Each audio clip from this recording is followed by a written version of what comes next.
नमो वज्रायाणं नमो लोये सव्यसाहूणम्। पंच परमिष्टि भगवान की जय। आचार्य श्री गुरुवर कुंद कुंद महाराज की जय। आचार्य श्री गुरुवर विद्यासागर महाराज की जय। परम पूज्य निर्यापक श्रमण मुनि श्री सुधा सागर जी महाराज की जय। पूज्य महासागर जी महाराज की जय। नमोस्तु। ज्ञानचंद जैन पवई पन्ना गुरुवर नमोस्तु। महाराज जी, इनकी जिज्ञासा है कि आचार्यों ने तप को अलग से क्यों रखा, जबकि मूल गुण ही इतने कठिन है श्रवण के लिए। तप तो अति भारारोपण के रूप में आ जाएगा।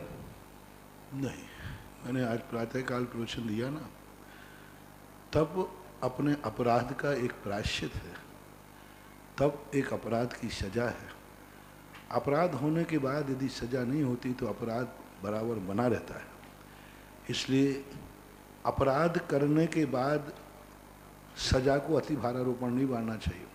ये न्याय है, ये धर्म है। अपराधी को दंड जिस राज्य में नहीं दिया जाता वो राज्य समाप्त हो जाता है। जिस धर्म में अपराधी को दंड नहीं दिया जाए, मैंने कहा ना, तब कोई धर्म नहीं है, तब तो अपराध की सजा है। तब तो कर्म नो कर्म भाव कर्क में मैल को निकालने का उपक्रम है। तब निर्जरा का साधन है। और किसकी निर्जरा? जो हमने अपराध किए हैं और अपराध के कारण जो कर्मबंध करे हम किए हैं, उन कर्मबंध को निकालने के लिए जेल में हर व्यक्ति को कष्ट होता है, जेल में हर व्यक्ति को दुख होता है। जेल कोई जाना नहीं चाहता, लेकिन जेल कानून के अनुसार धर्म है, सजा मिलनी ही चाहिए। तप में कष्ट होता है, लेकिन तप अपने किए हुए अपराधों का शोधन करता है। जो तप से बचना चाहते वो अपराध ना करें, जो जेल से बचना चाहते उन्हें। आज पूरा प्रवचन था, आज महासागर जी आए नहीं थे इसलिए गड़बड़ हो गया। आज पूरा प्रवचन इसी पे दिया था कि तप कोई धर्म नहीं, तप तो हमारे अपराधों का एक प्रकार का प्रायश्चित सजा है। यदि हमें तप से बचना है तो हम अपराध न करें, हम कर्मबंध न करें। यदि कर्मबंध नहीं होगा तो फिर निर्जरा किसी करना करने नहीं।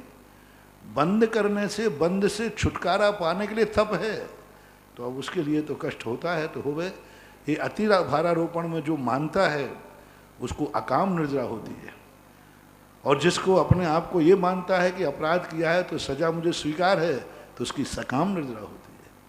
तो अत्याचार भार कोई नहीं मानता। जितने साधु संत हैं स्वेच्छा से लेते हैं। मैंने कहा ना प्रातःकाल, सरकार न्यायालय से जब सजा बोली जाती है तो वो सजा कहलाती है, और जब सजा स्वयं स्वीकार करता है तो तप कहलाता है, तपस्वी कहलाता है।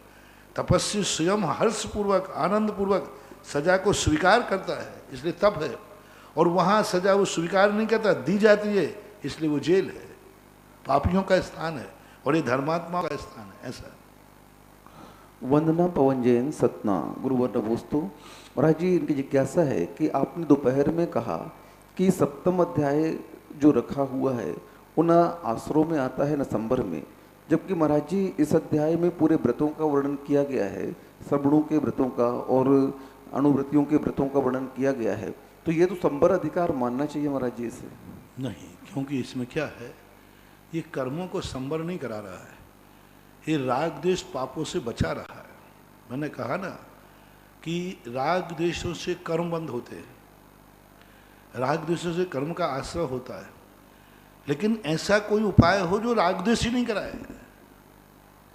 तो 7वां अध्याय में हमें वो संयम, वो व्रत की बातें की गई हैं जिससे राग द्वेष की उत्पत्ति ना हो। राग द्वेष निवृत्ति चरणम प्रतिपद्यते साधु, तो राग द्वेष की निवृत्ति कराना है। शंबर अधिकार में तो हमारे लिए कहा जाएगा कि आश्रव निरोधो शंबरा, तो वो तो है ही, लेकिन ये एक बहुत अपने आप में संबर की बात अलग कह रहे हैं। जाकर 8वें अध्याय में स्पष्ट रूप से संबर कहेंगे। यदि ये संबर होता तो संबर शब्द पूरे अध्याय में कहीं तो कहते, लेकिन ये संबर से भी बहुत ऊंची बात है। बंद 9वें अध्याय में संबर की बात है। बंद और आश्रव के जो कारण हैं हमारे भाव कर्म, उनको रोकने के लिए, उपक्रम के लिए अध्याय को प्रस्तुत किया गया।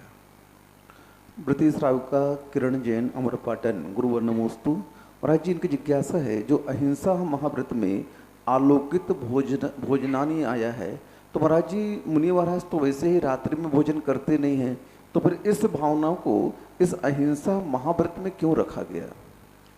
ये महाव्रत की भावनाएं के साथ साथ अणुव्रत की भावना भी जब संयुक्त रूप से किया जाए, और मुनि महाराज भी रात्रि में कहीं कृत कार्य अनुमोदना से, कभी भावों से, कभी परिणामों से कोई बात बन जाती है तो उनके लिए भी सावधान, क्योंकि पाक्षिक प्रतिक्रमण में मुनिराज के प्रतिक्रमण में अणुव्रतों की चर्चा की उन्होंने, मुनिराज के प्रतिक्रमण में सप्त व्यसनों की चर्चा की उन्होंने, क्योंकि मनसा, ये मन बड़ा विचित्र है, कभी मन रूप से ऐसे परिणाम हो जाए, मन रूप से ऐसी परिणति हो जाए तो उसको, क्योंकि जैसे आप प्रतिक्रमण में कहते हैं ना, पापे चंद्रात न जन दिया माया बन, राग द्वेष मलि मने वसेन मनसा, काय से नहीं वचन से, मनसा, यदि मन से मैंने दुष्ट कार्य किया हो, पापेष्टेन मनसा, दुष्टेन मनसा, सब में मनसा लगाना, मैं मन से पापी हुआ हूँ, मन से दुष्ट हुआ हूँ, मन से मेरे बाह हुए हैं, द्रव्य से नहीं, मनसा सब बहुत बड़ा महत्वपूर्ण शब्द है वहाँ। लेकिन महाराज जी यहाँ महाव्रती हो चाहे अणुव्रती, दोनों ही रात को नहीं खाएंगे वो तो है, चाहे अणुव्रती भी है तो वो भी रात को नहीं सोचेगा इसके बारे में, पर सोच सकता है, मन में आ सकते हैं, मन को लिए रोक नहीं सकते। मानसिक विचार, मन की गति ऐसी है कि कभी कभी इतने ऊंचे आदमी इतना नीचा विकल्प कर लेते हैं कि बाद में उपस्ताते हैं। मन की बड़ी विचित्र गति है, इतने ऊंचे ऊंचे लोग कभी कभी ऐसा निकृष्ट भाव कर लेते, तद्भव मोक्षगामी जाने वाला जीव एक अंतर्मुहूर्त पहले 7 में नरक का बंद कर रहा है। मुनि महाराज बैठा है मन से, एक तीर में मैं सबको निपटा दूंगा, एक अंतर मुहूर्त पहले की बात है, एक अंतर मुहूर्त पहले 7 में नरक की आयु बंद हो जाए तो 7 में नरक की आयु का बंद हो, और एक अंतर मुहूर्त में देखो मन कहाँ ले गया, 7 में नरक की आयु के बंद के युग परिणाम कर दिए, और एक अंतर मुहूर्त में समझे केवल ज्ञान प्राप्त करके अरहंत परमिष्टि बन गए। तो ये परिणाम मन के लिए अपन कोई चुनौती नहीं दे सकते हैं, तो कृत कार्य अनुमोदना मनसा वाचा कर्मणा ऐसा माना जाए। अशोक जैन अध्यक्ष बांदरी समाज, गुरुवर नमोस्तु। महाराज जी इनकी जिज्ञासा है कि जो क्रोध लोभ वीरत्व हास्य प्रत्याख्याना निर्वीच भाषण च पंचसूत्र आया, तो इस सूत्र में महाराज जी प्रत्याख्यान एक शब्द आया, उस प्रत्याख्यान शब्द का क्या अर्थ लेंगे?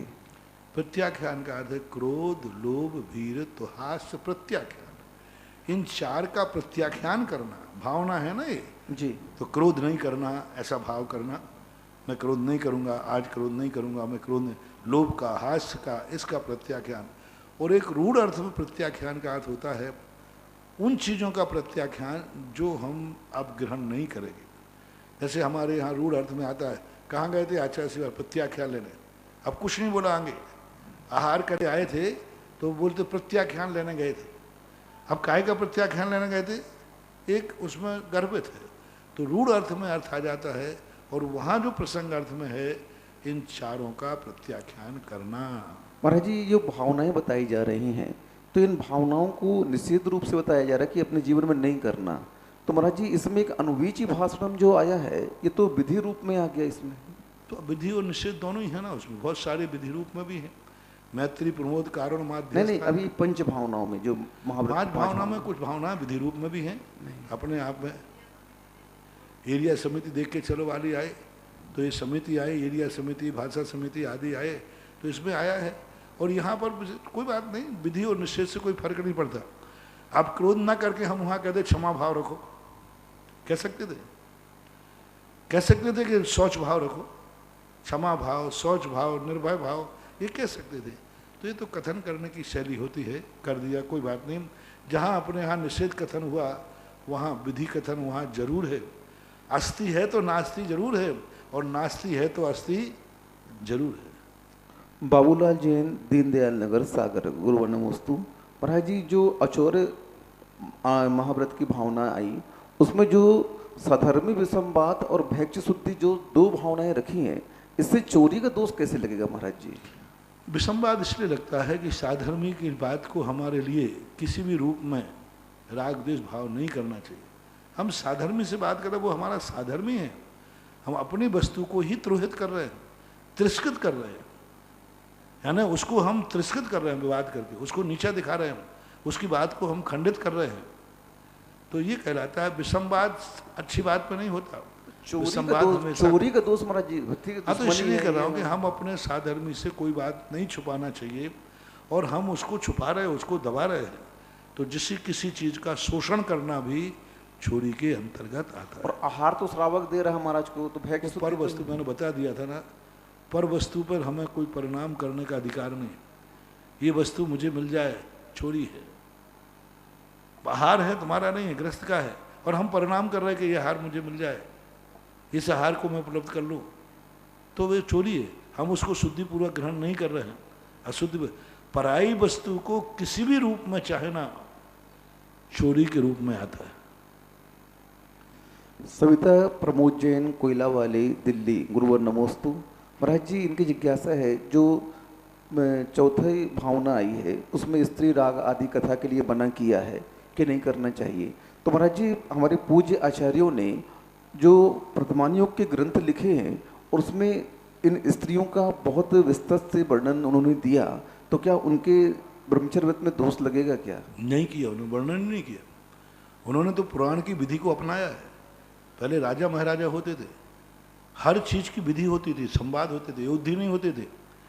यदि किसी ने पुराण शब्द दे दिया और पुराण के लक्षण उसमें नहीं है, तो राजा उसको जेल में डाल देगा कि तुमने पुराण का लक्षण, महाकाव्य लिखा, महाकाव्य के लक्षण नहीं है, FIR दर्ज करा दी, जनहित आज का साहब इन्होंने महाकाव्य का उल्लंघन किया है, तो जेल में डाल देंगे। पहले कानून का उल्लंघन अकेला मात्र जो सामान्य रूप में नहीं, लेखनी में भी। और पुराण की विधि है, जब तक आप नायिका का नक्सिक वर्णन नहीं करोगे, पूरी हूबहूब क्रियाओं को चित्रित नहीं करोगे, तब तक वो पुराण की कोटि में नहीं आता। श्रृंगार रस में, महाकाव्य में कल्पना होती है, काल्पनिक उड़ाने भरता है, लेकिन पुराण काल्पनिक नहीं होता है, यथार्थ कथा होती है। और उस कथा में जो होता है उसका पूर्ण वर्णन करने का नाम पुराण होता है। इसलिए उन्होंने कोई नारी का श्रृंगार नहीं किया, उन्होंने सत्य का प्रदर्शन किया। और कानून के अंदर चले, तुम्हें पुरुषों में ऐसा करने का अधिकार नहीं है, तुम्हें कथा करने का ना तो कोई कानून है और ना कथा का वो अंग है, ना वो कथा का अंग है। तुम अपने राग भाव से कर रहा, राग शब्द रखा उन्होंने, राग भाव से स्त्री राग कथा श्रवण, ऐसा है ना, राग शब्द डाला। उन्होंने राग भाव से नहीं किया, उन्होंने सत्यार्थ का उद्घाटन किया। मरुदेवी इतनी सुंदर थी, मरुदेवी का ऐसा जीवन था, उन्होंने सत्यार्थ का वर्णन किया है। और यहाँ जो वक्ता कर रहा है वो दो गलती कर रहा है। एक तो उसको वो वर्णन करना जरूरी नहीं है, कानून नहीं है, कोई विधि नहीं है। दूसरा, उसके अंदर उसकी राग झलक रहा है, राग भाव है। उर्मिल विनय जैन, दिल्ली। गुरुवर नमोस्तु। महाराज जी, इनकी जिज्ञासा है कि स्त्रियों की ही हमेशा निंदा क्यों की जाती है, जबकि पुराण ग्रंथों में स्पष्ट दिखता है कि आज तक इतने स्त्रियों ने इतने पुरुष पति के रूप में नहीं रखे, जबकि एक पुरुष ने कितनी स्त्रियों को पत्नी के रूप में रखा। तो लंपटता तो उनमें दिखती है ज्यादा और निंदा स्त्रियों की होती है। महाराज जी, अब ये नहीं कह सकते हैं, अब इनको शास्त्रों में, मैं साधु हूँ, मेरी मर्यादा है, स्त्रियों की शास्त्रों में लंपटता अति लिखी है। उन्होंने स्त्रियों से लंपटता नहीं की, स्त्रियों की रक्षा की है, क्योंकि स्त्रियों की संख्या इतनी होती थी, यदि एक पुरुष उनको नहीं रखता तो स्त्रियों की जिंदगी बर्बाद हो जाती, उनको गलत मार्ग पे जाना पड़ता, उन मार्ग पे जाना पड़ता। 3 गुणी स्त्रियां थी इस दुनिया में, पुरुष 1 गुणे थे।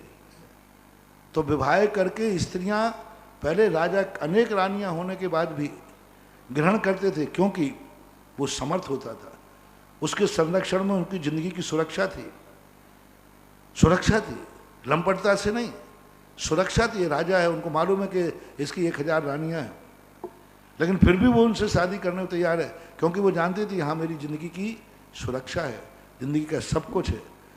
अनेक विवाहिता से कोई स्त्री शादी करती है तो ये मत लेना कि वो वासना से भरी है, लंपटता से भरी है, उसको उसकी अर्धांगिनी होने में सुख नजर आ रहा है, उनको अपने आप में जीवन रखता है कि हाँ मेरा सुख है। आज भी कहीं देखो, जैसे कि बहुत सारे लोगों ने एक प्रश्न उठाते हैं कि हेमा मालिनी जैसी ड्रीम गर्ल्स ने विवाहिता से शादी क्यों की। क्या उसको कोई कुंवारे चाहने वाले नहीं थे? या कुंवारे से कोई चाहता नहीं था? अभी मेरे से प्रश्न मत पूछना, ड्रीम गर्ल से पूछ लेना। क्यों? मालूम है कि विवाहित है, और विवाहित ही नहीं, उनके संतानें हैं। उसके बावजूद क्योंकि एक ड्रीम गर्ल है, सारी दुनिया उसके लिए चाहने वाली होगी संभवतः, लेकिन क्योंकि ये हेमा मालिनी बता सकती है कि उनमें उसने क्या देखा। इसी प्रकार राजा महाराजाओं से शादियां करती थी कन्याएं, और मालूम है कि इसकी पहले शादी हो चुकी है, फिर भी क्यों वो नारी उस संरक्षण में जाने में अपने आप को कुछ गौरव, कुछ सुख, कुछ संरक्षण का अनुभव करती है। वो नारी ही बता सकती है। मैं नारी के उस बात को बताना संभव नहीं है। अनेक राजा महाराजा करते थे, वो जरूर नहीं कि वो उस प्रकार के नहीं। अरे कितने तो होते थे, इतनी रानियां होने के बाद भी कोई परिवार नियोजन नहीं कराए। एक रानी के एक संतान की उत्पत्ति हुई। पहले कोई परिवार नियोजन नहीं होते थे कि कोई संतान को रोक देवे। वैभव के साथ संरक्षण के लिए, वासना के लिए नहीं करते थे वो। इनका वैभव है, एक पुण्य का उदय है। ऐसा अर्पिता सौगानी, मुंबई। गुरुवर नमोस्तु। महाराज जी, इनकी जिज्ञासा है कि गरिष्ठ रस के त्याग के लिए कहा गया है ब्रह्मचर्य की रक्षा के लिए, तो महाराज जी एक टाइम आहार करते हैं, तो महाराज जी लोगों के लिए थोड़ा गरिष्ठ तो देना आवश्यक होता है महाराज जी? नहीं होता। देखो गरिष्ठ ऐसा नहीं, जिसको पछता है वो बात अलग है। गरिष्ठ और वृष्ठ शरीर आहार लेना बहुत कठिन है, बहुत नुकसानदायक है। शरीर को व्याधि है। साधु जितना लाइट भोजन करेगा, मैं तो श्रावकों से कहता हूँ, किसी एकाध महाराज को देने में बात अलग है, लेकिन सब महाराज तली हुई वस्तु मत दो। तली हुई वस्तु देना साधु को जहर देना है। जहर जहर मत दिया करो रे, बहुत नुकसान है। अब तुम तो कहते हो महाराज जी हमारे चौके में तो पहली बार आए। अरे मुझे तो हर चौका पहली बार ही है, मैं तो प्रति चौके में मेहमान है। अब तुम तो कहते नहीं महाराज हमारे चौके में तो बहुत दिन में आए, वो तो लेना ही पड़ेगा। अरे भाई कल भी मैं गया था, उसने भी यही कहा, परसों भी यही कहा, तो मेरी तो आफत हो जाएगी। साधु को बिल्कुल ऐसा लाइट भोजन दो, सामान जैसा आप लोग खाते हो। आप लोग यदि कई दिन तक तली हुई वस्तु खाते हो तो तुम लोग बीमार पड़ जाते हो, ऊब जाते हो, थक जाते हो, दाल रोटी मांगने लग जाते हो। हमारी भी सोचा करो, तुम्हारे यहाँ मैं एक दिन हूँ, कल दूसरे के यहाँ भी था, उनके यहाँ भी मेहमान ही था मैं, तो मैं तो पूरी खा खा करके ऊपर चला जाऊंगा। हल्का भोजन दो, सुपा दो। गरिष्ठ भोजन साधु को कभी मत देना। हाँ कोई एकाध जैसा महासागर जैसा व्यक्ति हो वो बात अलग है, मैं इनके लिए मना नहीं करूंगा, ध्यान रखना। इनको तो हम सबका जो हमारे आचार्य जी कहते थे कि पहलवान की खुराक को सामान्य व्यक्तियों को कभी कंपटीशन नहीं करना चाहिए। सामान्य लोगों के लिए बिल्कुल लाइट भोजन दो, तली हुई वस्तु मत दो, मत दो। कोई फायदा नहीं है, कोई फायदा नहीं। तुम साधु का क्या फायदा करना चाहते हो तली से बता दो मुझे। क्या होगा तली से बता दो। कौन सी ताकत आएगी तली वस्तु से? नुकसान ही करती है महानुभाव। साधु को स्वस्थ रखो, अच्छा भोजन दो, शुद्ध भोजन दो, लाइट भोजन दो, साधु स्वस्थ रहेगा, साधु की उम्र बढ़ेगी।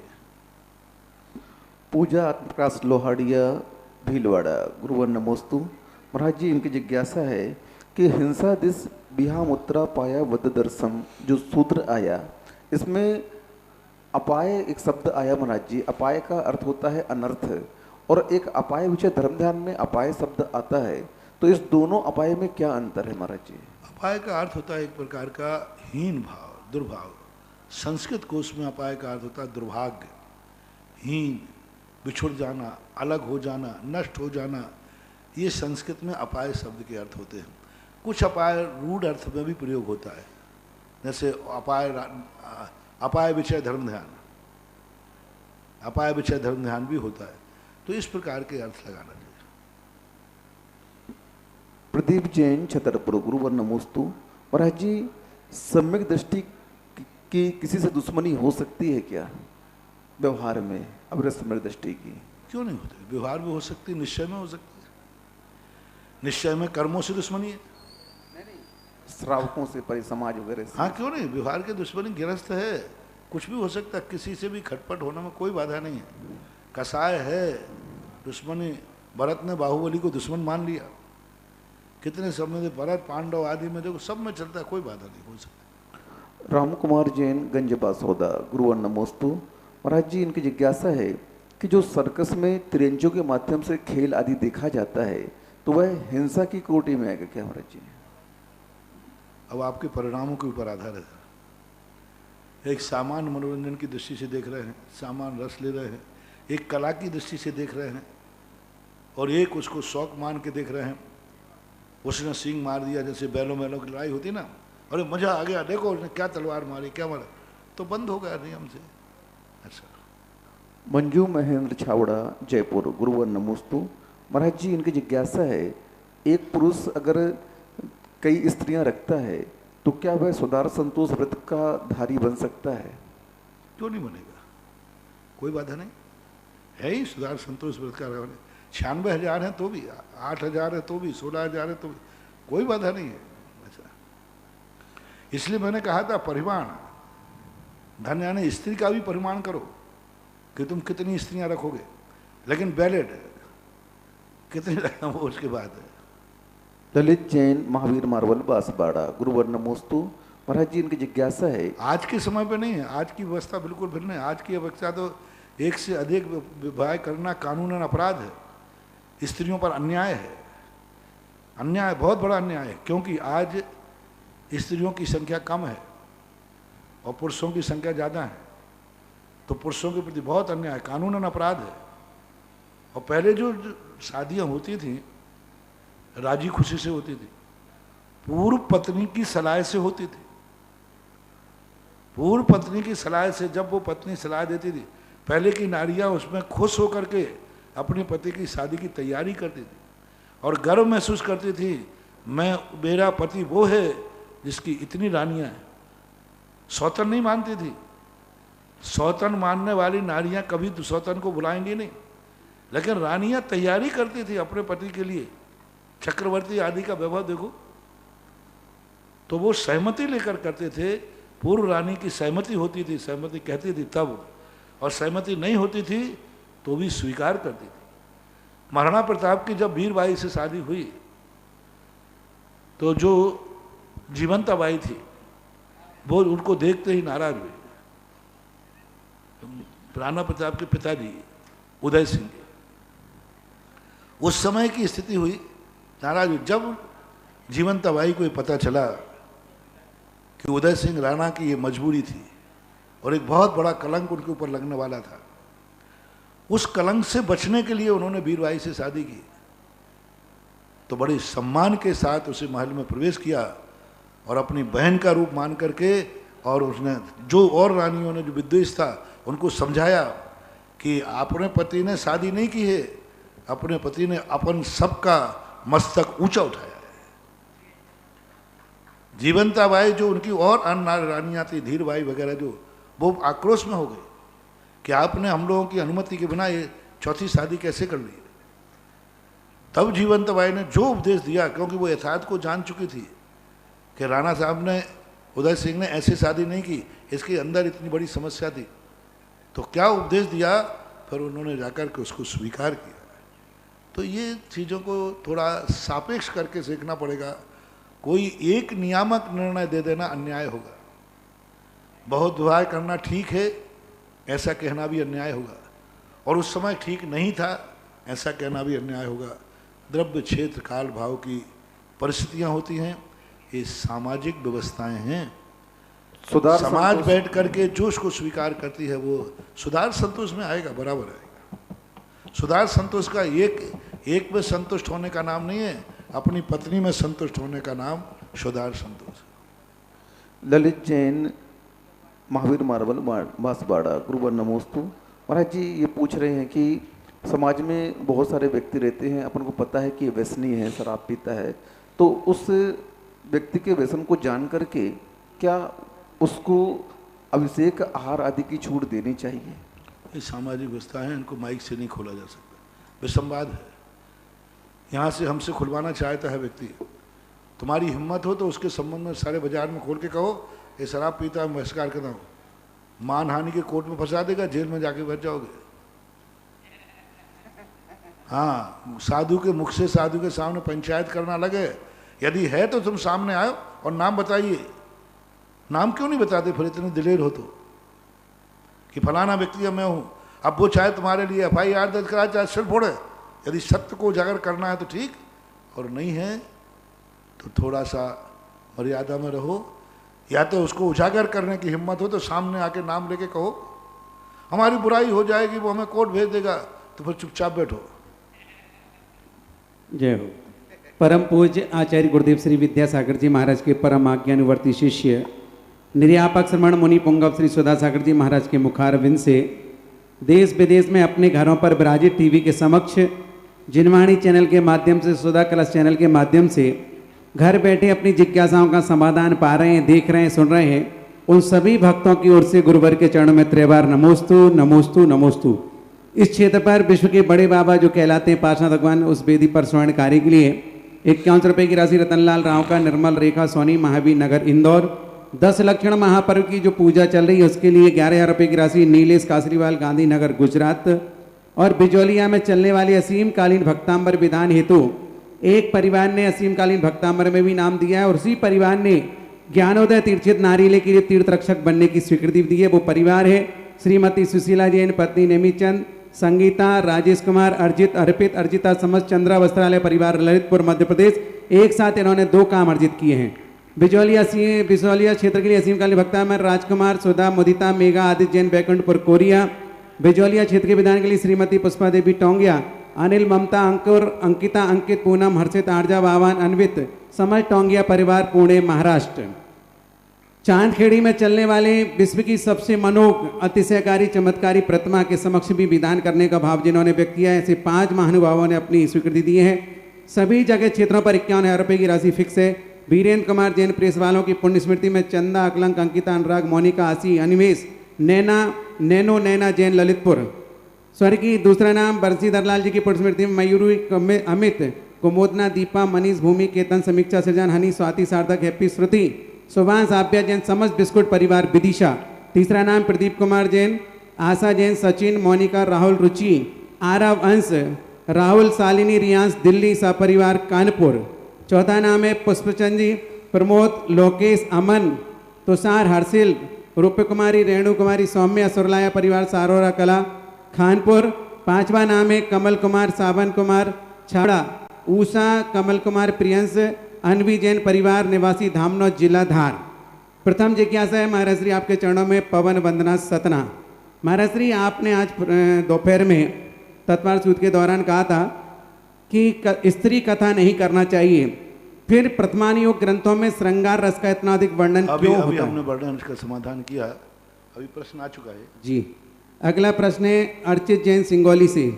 गुरुदेव मेरी जिज्ञासा है कि जहाँ पहले शांति धारा के बाद अभिषेक नहीं होता है परंतु अब होने लगा, तो ऐसी स्थिति में हमें वहाँ शांति धारा के बाद अभिषेक करना चाहिए नहीं? ये सामाजिक व्यवस्था है, इसमें कोई आगे पीछे के नहीं, जिस ढंग की व्यवस्था हो। पहले इसलिए अभिषेक बाद में करते हैं क्योंकि पहले अभिषेक करा दें तो सब तिरबिर हो जाते हैं, यहाँ वहाँ भाग जाते, कोई शांति धारा देखता नहीं, भाग जाते। सब बैठ के पहले शांति धारा कर लो, बाद में अभिषेक कर लेना। तो ये व्यवस्थाओं में कोई दोष नहीं है, आगे भी करो पीछे भी करो, लेकिन ये मत करो कि फिर चलता है तो दिन भर चलता रहे, ऐसा नहीं। अगली जिज्ञासा है मुकेश जैन, गुना। गुरुवर मेरे परिवार का नमोस्तु। मेरी जिज्ञासा है यदि कोई भी पशु या पक्षी कोई भी धार्मिक क्रिया देखता है या सुनता है तो क्या उसकी पर्याय बदल सकती है? बदल सकते, कोई बात नहीं। एक जिज्ञासा है, किसकी है? राहुल जैन, कोटा। महाराज श्री अगर ऑडियो जिज्ञासा बंद कर दी जाए तो रोज 5 से 10 जिज्ञासा ज़्यादा हो सकती हैं, हम सब श्रावकों को और भी लाभ मिल सकता है, इसका आशीर्वाद दें। क्योंकि ऑडियो वाले सबसे बड़ा दुरुपयोग क्या कर रहे हैं कि भूमिका में समय निकालते हैं, और भूमिका में प्रश्न तो उनका छोटा सा होता है भूमिका में। इसलिए मेरी भी सलाह यही है कि सब लोगों से लिखित में जिज्ञासा ली जाए, ऑडियो ना रखें तो अच्छा है। क्योंकि वो बिल्कुल अपने, उसको माइक क्या मिल गया, फिर तो वो अपने आराम से चलता रहता है, सब पूरी बुराएगा, पहले अपनी सुनाएगा, फिर महाराज की सुनाएगा, फिर बाद में कहेगा मेरी एक जिज्ञासा है। मैंने एक दिन नियम बनाया था कि कोई भी जिज्ञासा 1 मिनट की ज़्यादा की नहीं लेना चाहिए। 1 मिनट से ज़्यादा की कोई भी जिज्ञासा है उसको तुरंत अलग कर दीजिए। यदि कुछ दिन ये करके देख लीजिए, 1 मिनट से ज़्यादा की कोई भी जिज्ञासा है तो आज के बाद मान नहीं की जाए, ये विचार किया जाए। जी, अगली जिज्ञासा बंटी भाई अजमेर। परम उपकारी गुरुवर के चरणों में मेरा मेरे परिवार की तरफ से बारंबार नमोस्तु नमोस्तु नमोस्तु। गुरुवर, आपके आशीर्वाद एवं आपकी असीम अनुकंपा से हमारे परिवार को विगत कुछ दिनों से तपोदय तीर्थ क्षेत्र पे धर्म आराधना करने का सुअवसर प्राप्त हो रहा है गुरुदेव। और इस कोरोना काल में भी हमको धर्म आराधना करने का साधु संगति का अवसर मिल रहा है। इससे हमारे परिवार के आपके अनंत उपकार रहेंगे। और गुरुदेव, मेरा शंका ये है कि आपने सुबह प्रवचन में कहा था कि तप हमारी सजा है, तो गुरुदेव जैसे ये हमारे प्रतिमा वगैरह लेते हैं, छोटे मोटे नियम लेते हैं, तो ये भी हमारी सजा में आएगा क्या गुरुदेव? कृपया इसका समाधान करें। सब भाषा बदल दी गई है, सब वही है। जो जो कर्मों को काटने के लिए किया जाए वो सब सजा ही है, क्योंकि कर्म है अपराध। अपराध किया तो कर्म बंध से छूटेंगे कब? तो ये सब उसी के प्रोजन है। नाम व्रत दे दो, तब दे दो। मैंने कहा ना, अपने किए हुए अपराध की सजा को स्वयं स्वीकार करता है तो प्रतिक्रमण है। अपने किए हुई सजा को स्वयं सजा मांगता है तो प्रायश्चित है। अपने पापों को स्वयं काटना चाहता है तप है। लेकिन है सब वही। जैसे वहाँ भी व्यक्ति के जो अपराध किया है उस अपराध को काटने के लिए सजा मिलती है। हमने आपकी भाषा में, क्योंकि भाषा बदल गई इसलिए आश्चर्य लगा है, बाकी सब प्रोसेस तो वही की वही है जो हो रहा है। नहीं तो ये प्रतिमा वगैरह लिए हमारे मम्मी हम मुनिव्रत भी यदि हमारे 8 कर्मों को बंद हम नहीं करते तो काय को मुनिव्रत बनते? हम तो आई हम सिद्ध भगवान है। तुम तो प्रतिमा की बात कर रहे हो तुम्हारे। लेकिन जिन्होंने नहीं लिया है तुम मजे में हो, इसका अर्थ है कि हमने प्रतिमा नहीं ली। नहीं, तुम अभी फरारी में हो। जिन्होंने प्रतिमा ले ली है वे तो अपने पाप काट लेंगे, सजा पूरी हो गई। और जिन्होंने नहीं लिया है वो फरारी में, यानी उनके लिए वारंट निकलेगा वारंट, चिंता मत करना, बाद में निकलेगा वारंट निकलेगा। और जितने ज्यादा देर तक रहोगे तो फिर इनाम भी निकलेगा। इसको कोई भी व्यक्ति गिरफ्त करके लाए। हाँ, तो जो प्रतिमा नहीं ले रहे हैं वो इनामी अपराधी बोलते ना जी। करना तो पड़ेगा ही, क्योंकि पापों का क्षय करने के लिए। अभिषेक कर रहे हैं, क्या है कर्मों पर तुम सुई कलम से गणोन मत, पापों को धोने के लिए। पाप किए हैं तभी तो धुलेंगे। अभिषेक पाप को धोने के लिए कर रहे हैं, अपराध के लिए। पूजा सब क्रिया पूरी की पूरी वही है, सब कुछ है, ऐसा मानना चाहिए। नमोस्तु गुरुदेव। और तुम्हारे तो अभी देखो राजस्थान का एक पहला परिवार है जिनमें एक साथ, और कोई हो तो मुझे पता नहीं, जहां तक सास बहू दोनों प्रतिमाएं धारी हो, ये बहुत मुश्किल मिलता है। जय हो गुरुदेव, जय हो गुरुदेव। हाँ, सासू तो फिर भी मिल जाए, लेकिन बहू मिलना मुश्किल है। और बहू मिल जाए और सासू बहू दोनों प्रतिमाधारी हो जाए, ये बहुत कठिन होता है। बहुत बिरले ही हैं, शायद और भी कोई हो तो पता नहीं। मेरी दृष्टि में तो अभी राजस्थान में तो एक ही, बुंदेलखंड में तो बहुत है। हाँ, राजस्थान में तो राजस्थान में सास और बहू एक दोनों के दोनों प्रतिमाधारी हो, व्रत लें, वो बहुत बड़ी बात है। नमोस्तु गुरुदेव। बिजौलिया वाले सुन रहे हैं, अगर मन बने सास बहू का तो खड़े हो सकते हैं। अगली जिज्ञासा सास बहू तो लड़ने में प्रसिद्ध हैं, प्रतिमा लेने में प्रसिद्ध नहीं है। अगली जिज्ञासा रिकॉर्डिंग के माध्यम से एक। महाराज जी नमोस्तु। महाराज जी दैवोदय महासंघ के सभी पदाधिकारियों का नमोस्तु। महाराज जी दैवोदय महासंघ में करीब 80 से 90 गौशालाओं को संचालित किया जाता है और उसमें करीब 55 से 60 हज़ार पशुओं को अभयदान दिया जाता है, संरक्षित किया जाता है। आप जिज्ञासा बोलो भाई। समाज में जीव दया के प्रति जागृति हो, गौशालाओं के प्रति उनका रुझान बढ़े, इसके लिए कृपया हमें मार्गदर्शन दें। हम बहुत बार बस ठीक है, समय समय पर हम बहुत बार बोल चुके हैं। गायों के ऊपर बहुत हम बोलते हैं, जब जैसा मौका आएगा हम समय पर निर्देशन देंगे। चले आगे चले। दर्शन है तीर्थे थोबन जी जो अशोकनगर के पास है। देखो, इस जिज्ञासा समाधान को प्रचार का साधन न बनाए, जिज्ञासा समाधान को विज्ञापन का स्थान न बनाए। जिज्ञासा मात्र जिज्ञासा समाधान के लिए है, किसी की प्रचार प्रसार के लिए नहीं। दर्शनोदय तीर्थ क्षेत्र थोबन जी, जो कि अशोकनगर, गुना, मुंगावली उस पूरे बेल्ट में है, उस बेल्ट से जुड़ा हुआ क्षेत्र जहां पर विशाल खड़गासन प्रतिमाएं हैं, और महाराज श्री द्वारा दर्शनोदय तीर्थ क्षेत्र जिसका नाम दिया हो और महाराज जी के आशीर्वाद ना, इससे कोई संबंध नहीं रखता महाराज जी। देखो, निधन होना आदि मुनिराजों के असमय में निधन हो गए, मुनिराजों के असमय में निधन हो गए। कितने मुनिराज शास्त्रों में भरो पड़ो, शालिनी मार के खा गई, तो क्या असमय में निधन नहीं था सुकौशल महाराज का? अब कितने छोटे थे सुकौशल महाराज, कितनी उम्र थी सुकौशल महाराज की, बहुत छोटी सी उम्र में उन्होंने दीक्षा ली। इतने छोटे थे जिन्हें धर्म ध्यान कुछ मालूम नहीं था, मुनियों को देखा नहीं था। अब कुमारी की अवस्था कितनी होती है, सुकौशल महाराज उस समय उस अवस्था में दीक्षित हो गए, और थोड़े दिन हुए शालिनी खा गई। मेंढक भगवान के दर्शन करने जा रहा था, अकाल मौत हो गई, हाथी से कुचल गया। धर्म ध्यान करने जा रहा था मेंढक, भगवान के दर्शन का समोषण चौथा काल विद्वान था। आज तुम लोग कहते हो कि महाराज जी धर्म में क्या अतिशय, वो धर्म करते हुए मर गया, वो धर्म के लिए जा रहा था तो मर गया, वो शिखर जी जा रहा था सो मर गया, वो फलाना धर्म कर रहा था। अरे भाई, आज तो पंचम काल है, चौथे काल में तो 34 अतिशयधारी भगवान महावीर स्वामी, उनके दर्शन करने जा रहा मेंढक, उसका एक्सीडेंट हो गया और कुचल के मर गया।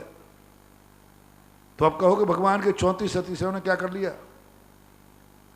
धर्म का और कर्म का दोनों का संबंध अलग है। कर्म हमारे अतीत का किया हुआ अपराध है, और धर्म किए हुए अपराधों को सद्मार्ग में लगाने का साधन है। बहुत अंतर है। जो भी दुर्घटनाएं घटती हैं हमारे अतीत के किए हुए कर्म से घटती हैं, और धर्म हमें उन घटनाओं से दुर्गति जाने से बचाता है, हमारे लिए सहयोग करता है, ऐसा माना। नमस्ते गुरुदेव। महाराज श्री, बहुत सारे लोगों की मेरे पास जिज्ञासाएं आई, लगभग सभी की भावना है कि 10 लक्षण पर्व में जो उत्तम त्याग धर्म आता है, तो क्या उत्तम त्याग धर्म के दिन सहस्कूट जिनालय बनाना, नंदीश्वर जिनालय बनाना, बड़ी बड़ी प्रतिमाओं को विराजमान करना या शांति धारा कराने में कोई विशेष पुण्य मिलता है? क्योंकि देखो, हमारे यहाँ एक काल मंगल होता है। मैंने कहा ना कि हवाएं चलती हैं, अपन को रास्ता चलते हैं, अनुकूल हवा मिल जाए तो सोने में सुहागा होता है। सारा विश्व का मामला है कि त्याग का धर्म त्याग का है, दान का है। उस दिन सारे विश्व उसको त्याग की भावना भाते, दान की भावना भाते। तो उस समय यदि हम दान देते हैं तो जिस दिशा में हम चल रहे हैं उसी दिशा की हवा चलने के समान अनुकूल है।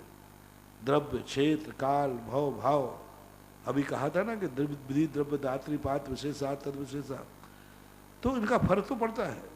किसी विशेष त्योहार के दिन दान बोलना, 10 लाख क्षण पर में दान के दिन दान बोलना, त्याग के दिन दान बोलना, पूर्णता उसी के ऊपर मत आधारित हो जाओ, लेकिन इनका थोड़ा बहुत प्रभाव रहता है।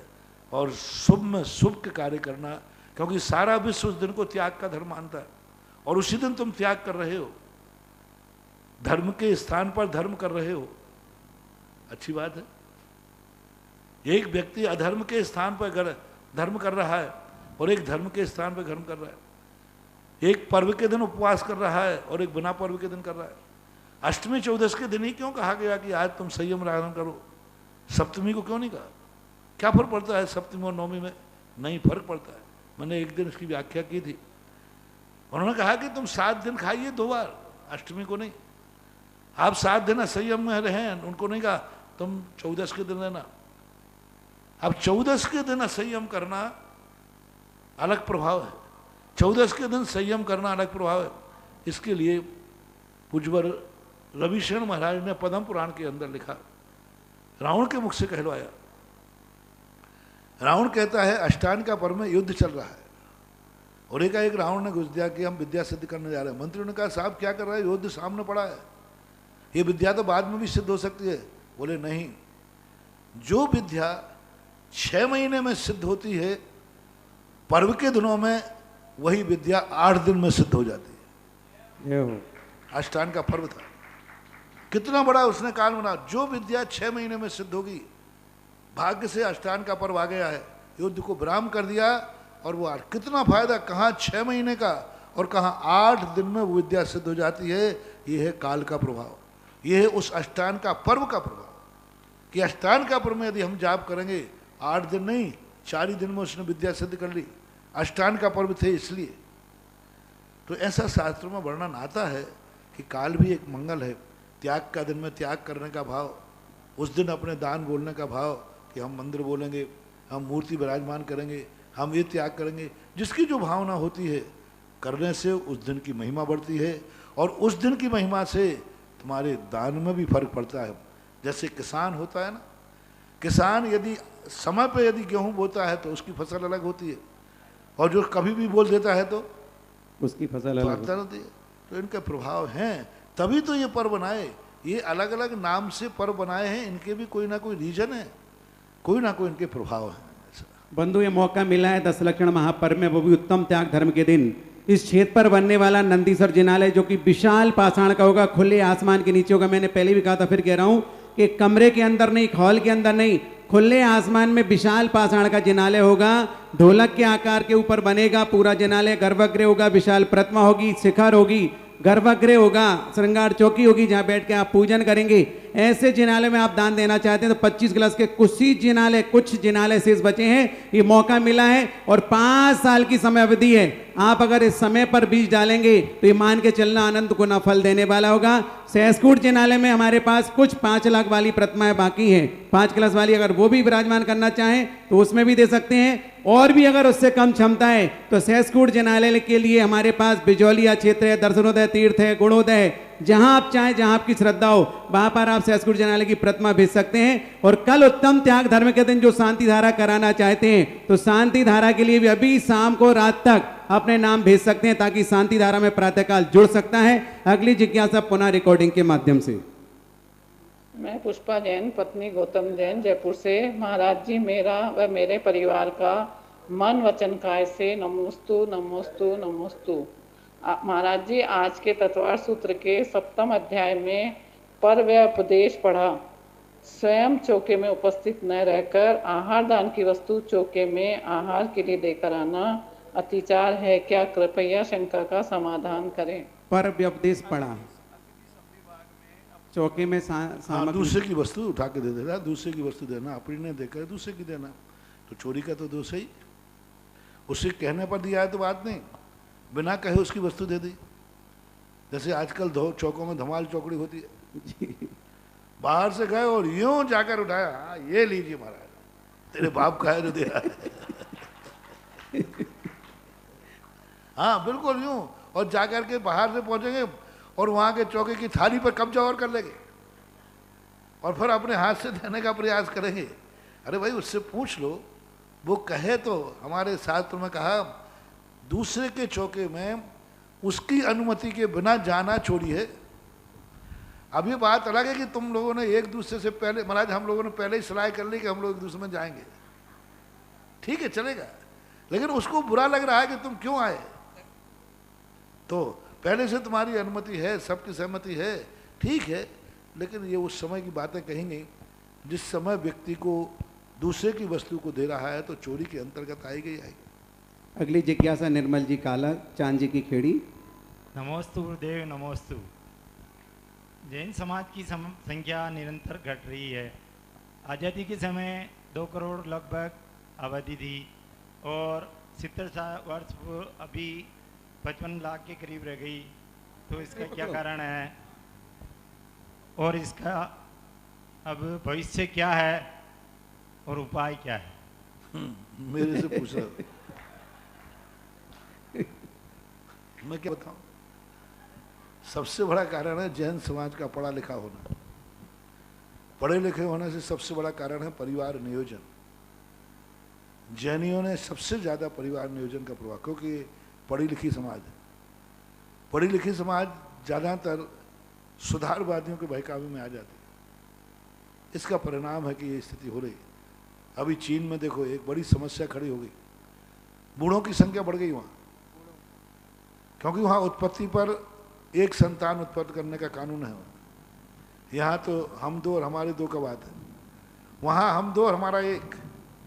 चीन में परिणाम ये लिखा कि बच्चे कम हो रहा है, बूढ़े बूढ़े सब जिंदा है।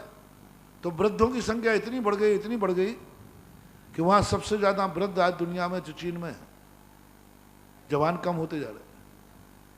तो अब ये सारी भौतिक चीज़ें, भौतिकताओं के जो सिद्धांत हैं वैज्ञानिक, उन सिद्धांतों का जब जब अनुकरण करेंगे तो बुरे लोगों को तो फायदा है, जो विज्ञान को नहीं मानता है उनको फायदा है, और जो मानता है उसको घाटा है। जो जाति इन बातों को नहीं मानती है, कानून को नहीं मानती है, आज उनकी संख्या बढ़ रही है। और आप लोगों ने इस पर का विज्ञान की बातों को स्वीकार कर लिया तो आपकी संख्या घट रही है। इसलिए इसके लिए आप सबको सुधरना पड़ेगा। और मैं इस संबंध में मैं पंच कल्याण के गर्भ आदि कल्याण को पर बोलते हैं, केरकड़ी में हमने प्रवचन दिया था, कहीं यूट्यूब में पड़ा होगा। बार बार कहना हमारी मर्यादा है, क्योंकि ऐसे प्रवचन बड़े घुमा फिरा के कहना पड़ते, सीधी सीधी कह नहीं सकता क्योंकि मैं साधु हूँ। तो केकड़ी के अंदर हमने पंचगणक में दिया था, केकड़ी पंच कल्याणक का प्रवचन आप निकाल दीजिए और वही आप सुन लीजिए और वही सारी समाज को सुना दीजिए। आ जाए अकल तो संख्या बढ़ जाएगी, नहीं आए तो घट रही है बस। अगली जिज्ञासा विजय जैन अशोकनगर। परम पूज्य गुरुदेव के चरणों में बारंबार नमोस्तु। परम पूज्य गुरुदेव, अभी आपने प्रवचनों में उत्तम शौच धर्म के दिन कहा था कि लोभ कसाय वाला सारे संसार की संपत्ति को अपना मानता है, वह दूसरे को कुछ मानता ही नहीं है। जहाँ भी जाओ सब मेरा है, सब मैं ही रखूँगा, वो मेरे ही पास है। गुरुदेव, ऐसा देखने में आता है कि सब मेरा है और सब मेरे ही हैं, तो फिर ये अलग अलग कहाँ हुआ? जबकि जो लोभी है वो किसी को 10 पैसे नहीं देना चाहता, सब अपने ही हड़प लेना चाहता है, तो फिर वो उसका सब मेरा कैसे होगा? वो सबको मेरा मानता है पर सबको मेरा नहीं मानता। वो धन को ही मेरा मानता है, दुनिया को मेरा नहीं मानता। यदि धन के साथ साथ दुनिया को भी मेरा मान ले, सारा धन मेरा है, सारे भिखारी भी मेरे हैं, सारे गरीब भी मेरे हैं, सारे दुखी भी मेरे हैं, तो फिर कोई बुरा नहीं है, फिर तो वो सब एक है, कुटुंब है। लेकिन वो धन अकेले को मेरा मानता है, दुनिया को मेरा नहीं मानता। लोभी व्यक्ति यदि दुनिया को मेरा मान रहे तो सत्येषु में अत्रिम हो जाए, वो तो सबसे बड़ा धर्मात्मा है। लेकिन वो दुनिया को अपना नहीं मानता, माँ धन को अपना मानता है, वही लोभी कहलाता है। अगली जिज्ञासा रिकॉर्डिंग के दिगंबर जैन समाज की अनमोल धरोहर निर्यापक श्रमण जगत पूज्य मुनि पुंगव 108 श्री सुधासागर जी महाराज के चरणों में कमल गंगवाल का मुंबई से शत शत नमन, शत शत नमन, शत शत नमन। महाराज जी, सुबह जब गुरुदेव तत्वार्थ सूत्र का वाचन करते हैं तो मोक्ष मार्ग से नेतारम भेतारम पढ़ के बाकी 10 ढाल का अध्ययन कर देते हैं, किंतु मंगलाचरम में त्रैकाल्यम द्रव्य सटकाऊ नवपद सैतम जीव सटकाए लेशिया की भी कुछ पंक्तियां हैं, तो वो नहीं बोलने के पीछे क्या कारण हो सकता महाराज जी? जिज्ञासा का समाधान। वो मूल उमा स्वामी की नहीं है, कुछ मन चलो ने जोड़ दी, ये जोड़ दी है। ये एक भगवती आराधना की गाथा है, अन्य आचार्यों की गाथा है, हम तत्वार सूत्रकार की नहीं है। यही तो आज चल रहा है, क्या करें? तत्वार सूत्र में उन्होंने जोड़ दी छाप करके, नहीं जोड़ना चाहिए, बहुत बड़ा दोष है, आगे जाके भ्रम बन जाता है। ये छेपक गाथाएं कई बार मूल गाथाओं में जुड़ करके मूल का स्वरूप बिगाड़ देती। ये किसी ने आपकी जिनवाणी में, आपकी पूजा की किताबों में, कुछ लोगों ने जो अपने आप में विवेकहीन है, जो इस प्रकार की चीज़ें करके समय थोड़ा भी नहीं सोचते, उनकी गलती से छपा है। ये तत्वार सूत्र की पंक्तियाँ नहीं हैं, किसी ने जोड़ दी हैं, छाप दी हैं, गलत है, इनको नहीं पढ़ना चाहिए। पढ़ने वाला नहीं, तत्वार सूत्र में नहीं पढ़ना चाहिए। सुधा जी पटवारी। गुरु भगवान के चरणों में कोटि से नमन। महाराज जी, पूजा के बारे में आया है आगम में कि पूजा के 10 भेद बताए हैं। महाभद पूजा, इंद्रध्वज पूजा, सर्वत्रोभद पूजा, चतुर्मुख पूजा, रथावर्तन पूजा, इंद्रकेतु पूजा, महापूजा, महामहिम पूजा, अष्टानिका पूजा, नित्य पूजा। तो ये सब पूजाएं कौन करते हैं, कब होती है? कुछ मनुष्यों की हैं, कुछ देवों की हैं। जैसे कल्पद्रुम पूजा मनुष्य के चक्रवर्ती के होते हैं, इंद्रध्वज पूजा, त्रिलोक तिलक मंडल पूजा, ये विशेष रूप से यथार्थ रूप से देवता करते हैं। सती चक्र अठान का पूजा देवता करते हैं। तो इन पूजाओं के अंदर क्या होता है, एक दूसरे के इसलिए करने लगे कि दूसरे की पूजा करने को हम स्थापना से पूजा बन जाते हैं, हम स्वधर्मेंद्र खुद बन जाते हैं, स्थापना से बन जाते हैं। हमारे यहाँ एक साक्षात स्वधर्मेंद्र से पूजा करना, जैसे पंचकल्याणक है, पंचकल्याणक स्वधर्मेंद्र ही कर सकता है, तो हम सकलीकरण करके स्वधर्मेंद्र बन जाते हैं, पूजा कर लेते हैं। इंद्र स्वधर्मेंद्र ही करता है, इंद्र की स्थापना कर लेते हैं। तो इस प्रकार की स्थापना करके पूजा करने में कोई भी कर सकता है। पूजा दो ही व्यक्ति तो कर सकते हैं, या तो मनुष्य या देवता, और तो कोई कर नहीं सकते। तो मनुष्य की जो देवताओं की जो पूजा है, मनुष्य स्थापना से देव बन करके पूजा कर लेता है, इसलिए देव और मनुष्य दोनों पूजाएं करते। और देवता भी कृत्रिम पूजाओं में शामिल होते हैं, ऐसी बात नहीं। चैत्य भक्ति के अंदर आया है, मनुज कृत जो चैत्यालय हैं उनकी वंदना करना देवता है। यह मनुज कृता नाम देवार्चित, क्या है वो, यह मनुज कृता नाम देवार्चिता नाम, मनुष्यों के द्वारा किए हुए जो मंदिर हैं उनकी अर्चना करने के लिए देवता आते हैं। और इसी प्रकार से एक आता है कि आप विसर्जन पाठ पढ़ते हैं, आए जो देवगण सो पूज्य भगवान, तो ये अर्थ है कि हमारे साथ में देवता लोग भी यदि पूजा में शामिल हुए हों तो वे अपने अपने घर पधारें, अपने अपने यहाँ हो जाएं। तो इन सब बातों से ये लगता है कि एक दूसरे का अनुकरण करते रहे हैं, इससे देव और मनुष्य संपूर्ण पूजाओं करने के अधिकारी हैं। निर्मला जी गोदा, इसके बाद तैयार रहेंगी दीपिका जी गदी अजमेर। गुरुवर के चरणों में मेरा और मेरे परिवार की ओर से बारंबार नमोस्तु। महाराज जी, ये शंका पप्पू की मम्मी की है। वो कह रहे हैं महाराज जी कि जब हम मंदिर जाते हैं या पूजा वगैरह करते हैं या चौका बनाते हैं, उस टाइम किसी ने आकर हमारे को कह दिया कि तुम्हारे सुआ या सूतक कुछ हो गया, तो उसी टाइम हमारे को सुआ या सूतक लग जाएगा या बाद में लगेगा? उसी समय लग जाएगा, जिस समय आपको मालूम चलता है उसी समय आपको सुआ सूतक माना जाएगा। नमोस्तु। दीपिका जी अजमेर। नमोस्तु गुरुवर। नमोस्तु महाराज जी। महाराज जी, आज तो आभार प्रकट करने की बात मन में उमड़ रही है कि हम इतने दिन से यहाँ पर धर्म आराधना में हैं, हमारे परिवार को आपने अनुमति दी। अनंत अनंत उपकार, इस उपकार का वचनों में बयान नहीं कर सकते महाराज जी। और इस लॉकडाउन की स्थिति में आपने जो हम पर उपकार किया है उसका कोई शब्दों में कहने लायक है ही नहीं। और कमेटी, यहाँ की जो कमेटी लोगों ने हमारा सहयोग किया है उसके लिए भी मैं बहुत बहुत आभारी हूँ सब लोगों को। शंका यह है कि महाराज जी, जो द्वितीय अध्याय में अनंत क्षायिक भाव आए हैं 9, उसमें ज्ञान दर्शन भी आया है और सम्यक्त्व भी आया है, तो दर्शन और सम्यक्त्व दोनों अलग अलग कौन से हैं? नमोस्तु महाराज जी। दर्शन है वो दर्शनोपयोग है, ज्ञान दर्शन वाला, और सम्यक्त जो है वो सम्यक दर्शन है।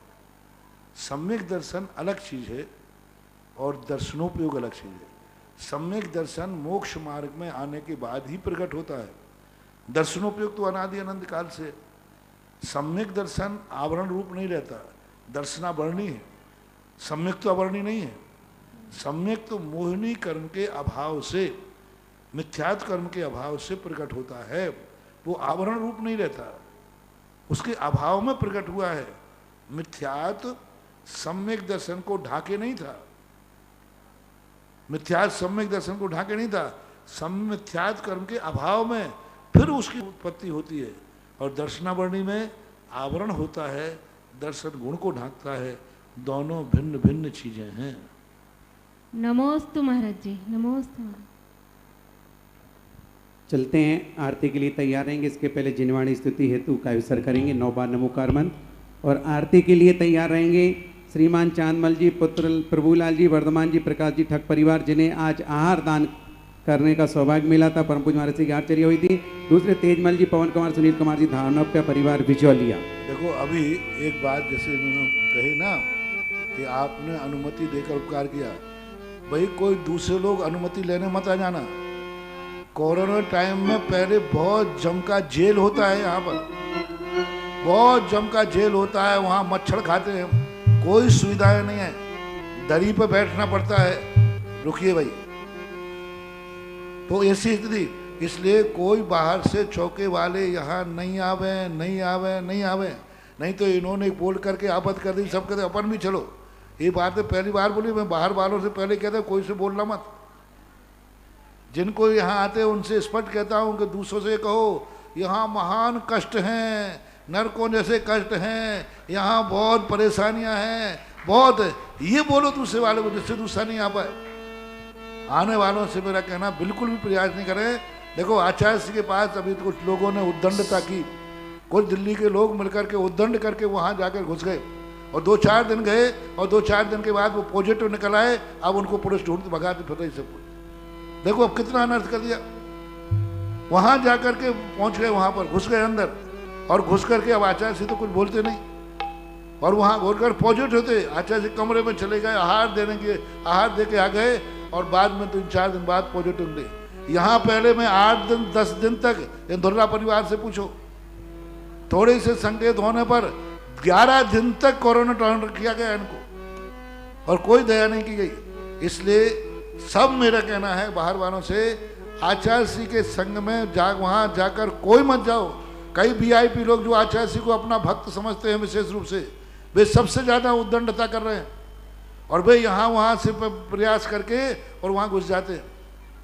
और अभी हमें समाचार मिला कि बहुत बड़ा एक आचार्य का परम भक्त उद्दंड अपनी दादागिरी दिखा करके मैं तो भक्त हूँ, मुझे कौन रोक सकता है, और वहाँ चला गया और जाने के बाद फिर पॉजिटिव हो गया आया, यानी पहले से ही लेके गया था वो।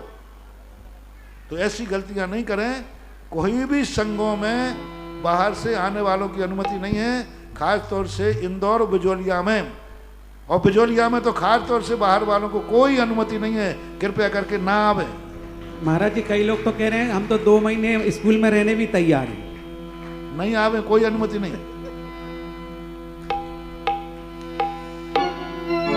जय पारस जय पारस जय पारस देवा देवा, जय पारस जय पारस जय पारस देवा।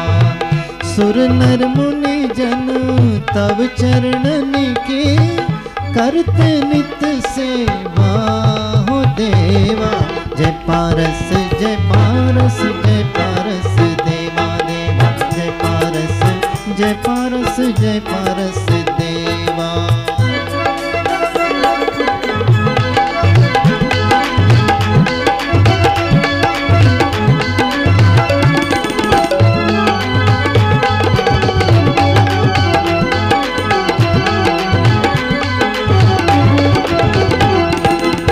पोस बदे 11 काशी में आनंदियत भारी हो देवा।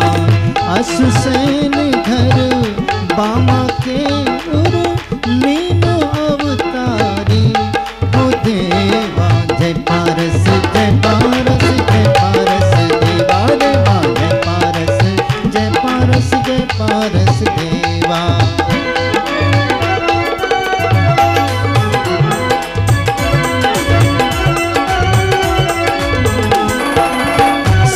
वरण नवो हाथ काय पग उरग लखन सोहे हो देवा। सुरकृत अति अनुपम पट भूषण सबका मन मोहे हो देवा। जय पारस जय पारस जय पारस देवा देवा, जय पारस जय पारस जय पारस देवा।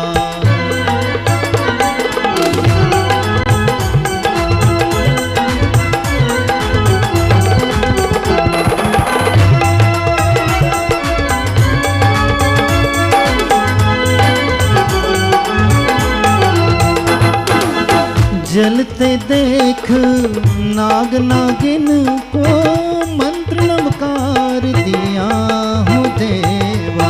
हरा कमठ का मान ज्ञान का भान प्रकाश किया हो देवा।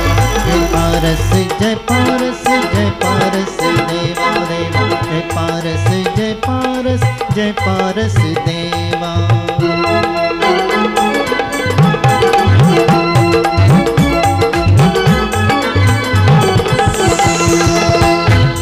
पिता तुम स्वामी मेरे आस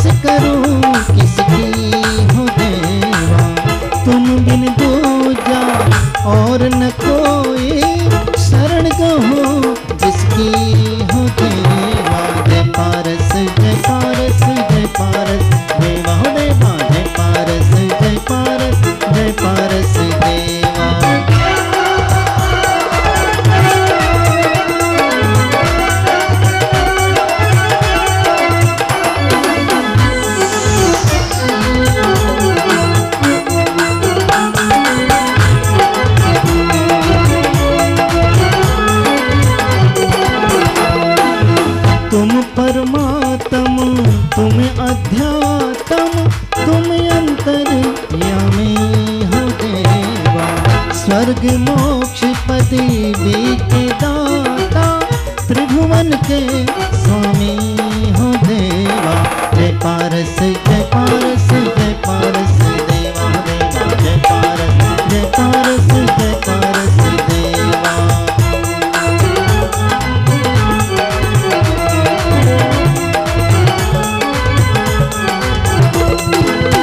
दीन बंधु दुख हरण जिनेश्वर, तुम ही हो मेरे हो देवा। दोषपुर का वासदास यहाँ द्वार खड़ा तेरे हो देवा। जय पारस जय पारस जय पारस देवा देवा, जय पारस जय पारस जय पारस देवा।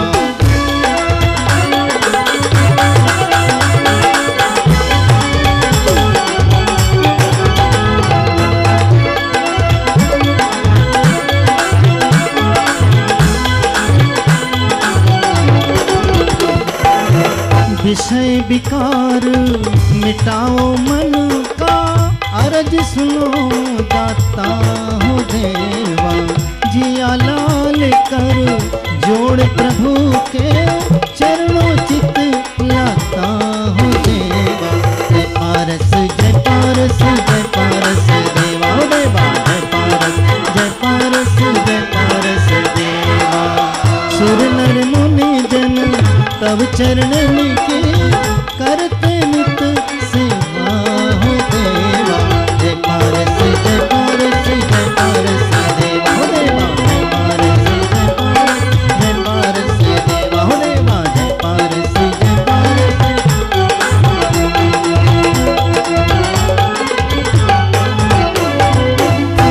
झिमी झिमी उड़ रे गुलाल, चलो रे मंदिरिया में। झिमी झिमी उड़ रे गुलाल, चलो रे मंदिरिया में। चलो रे मंदिरिया में, चलो रे मंदिरिया में, चलो रे मंदिरिया में, चलो रे मंदिरिया में हो भैया। झिमी झिमी झिमी झिमी झिमी झिमी उड़ रे गुलाल, चलो रे मंदिरिया में। झिमी झिमी उड़ रे गुलाल, चलो रे मंदिरिया में।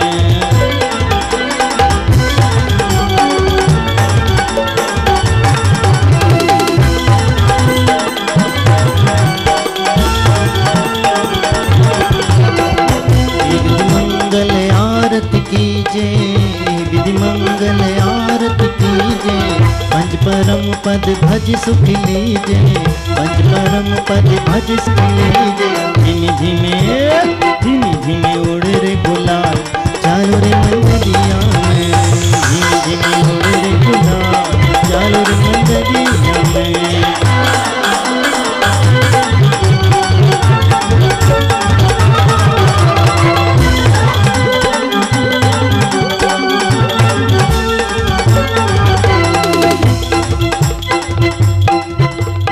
आरती सिर जिन राजा, पहली आरती सिर जिन राजा। भवगत पार उतार जिहाजा, भवगत पार उतार जिहाजा।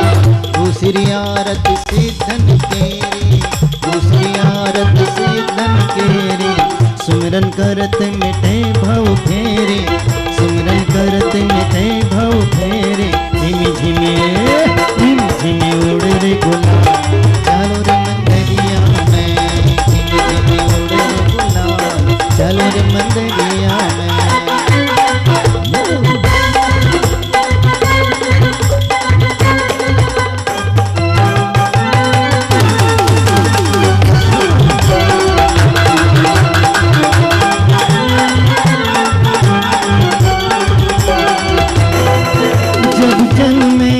तीर्थंकर पृथ्वी पर एक सूर आया, जग में सूर आया। एक सूर आया कि जग में सूर आया। तीसरी आरती सूर्य मुनिंदा, तीसरी आरती सूर्य मुनिंदा। जन्म मरण दुख दूर करिंदा, जन्म मरण दुख दूर करिंदा। चौथी आरती आरत सिर उपझाया, चौथी आरत सिर उपझाया, दर्शन देखत पाप पलाया, दर्शन देखत पाप पलाया। झिम झिमे उड़ रे गुलाल, चलो रे मंदिरिया में, झिम झिमे उड़ रे गुलाल, चलो रे मंदिरिया में।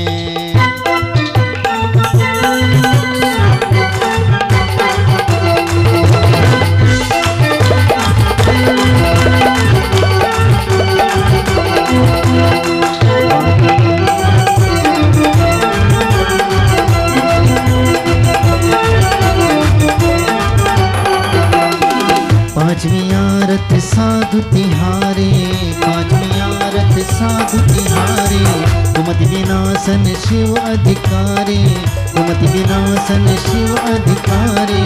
छठी आरत इन पांचों की, मत्स्य क्षेत्र सिद्ध क्षेत्रों की।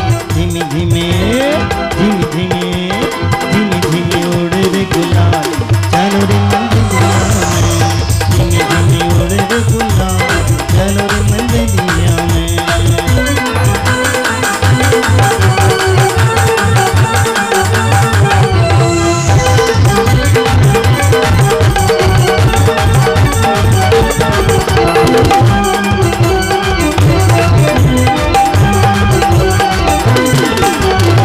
सातवीं आरत श्री जिनवाणी, सातवीं आरत श्री जिनवाणी। ज्ञान स्वर्ग मुक्ति सुख दाने, ज्ञान स्वर्ग मुक्ति सुख दाने।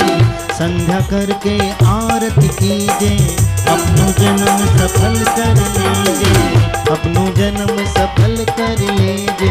झिम झिमे उड़ रे गुलाल, चलो रे मंदिरिया में, झिम झिमे उड़ रे गुलाल, चलो रे मंदिरिया में, झिम उड़ रे गुलाल, चलो रे मंदिरिया में।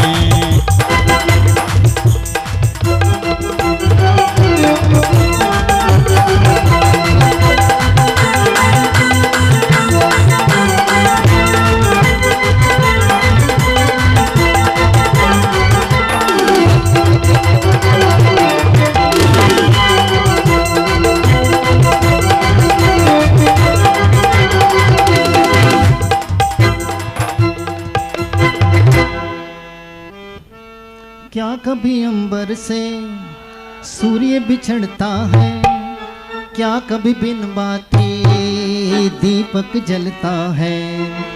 क्या कभी अंबर से सूर्य बिछड़ता है, क्या कभी बिन बाती दीपक जलता है। ऐसी है ये अनहोनी हर आँख हुई नम, छोड़ गया जो तू कैसे जिएंगे हम। तू ही किनारा, तू ही सहारा, तू जग सारा, तू ही हमारा सूरज, तू ही तारा। जय जयकारा, जय जयकारा, स्वामी देना साथ हमारा। जय जयकारा, जय जयकारा, स्वामी देना साथ हमारा।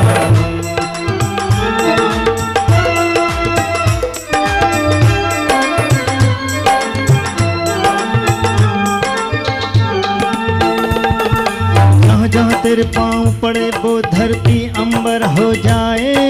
जाने कैसी माया माया है तेरी, तू निर्बल का बल है स्वामी रखवाला हम सबका। उसको क्या डर है, तिस पे छाया है तेरी। कण कण में है खुशहाली, झूमे हैं डाली डाली। हम प्यासों पे जो रिमझिम बरसे हैं बादल से, तू ही वो अमृत की धारा। जय जयकारा, जय जयकारा, स्वामी देना साथ हमारा। जय जयकारा, जय जयकारा, स्वामी देना साथ हमारा।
श्री श्री शांति देव के गर्भ से मुनि आए, केसर ग्राम में जन्म लिया है, सब जन मंगल गाए मुनिवर, सब जन मंगल गाए।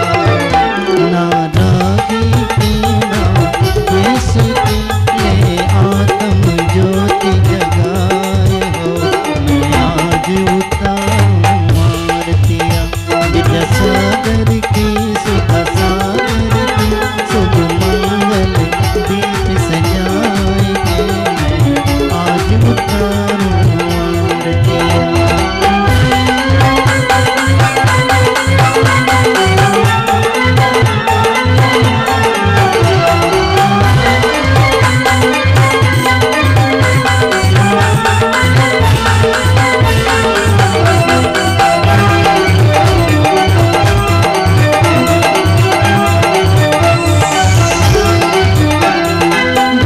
उपवास व्रतों के धारी, आत्म ब्रह्म विहारी, खड्गधार शिवपथ पर चलकर शिथिलाचार्य निवारी मुनिवर, शिथिलाचार्य निवारी।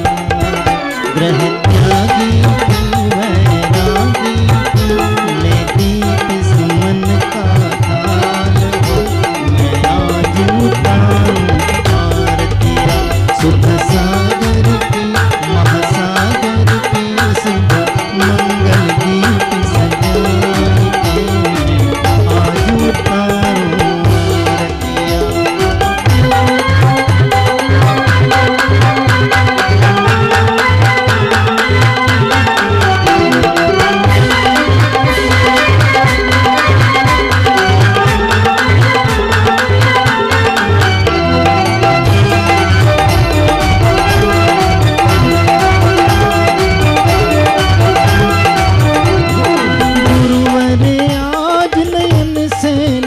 कर अलौकिक सुख पाया, भक्ति भाव से आरती करके फूला नहीं समाया मुनिवर, फूला नहीं समाया। ऐसे ऋषिवर को, ऐसे मुनिवर को कर वंदन बारंबार, आज उतारूं आरतियाँ सागर की, निष्ठा सागर की, शुभ मंगल दीप सजाएंगे, मैं आज उतारूं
प्रभु थारे ही रंग में रंग गया रे।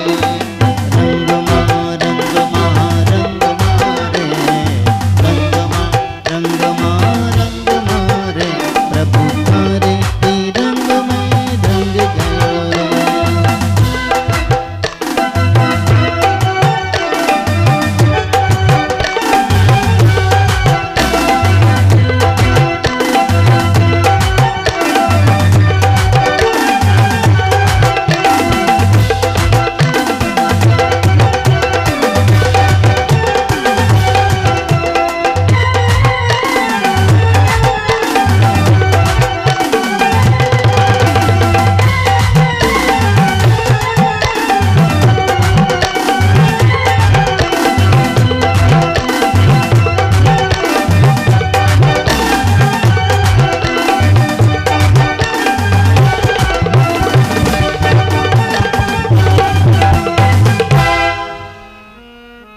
खुली किवरियाँ खाली पिंजरा, द्वार टंगो दिखाने हैं, मैना जब उड़ जाने हैं।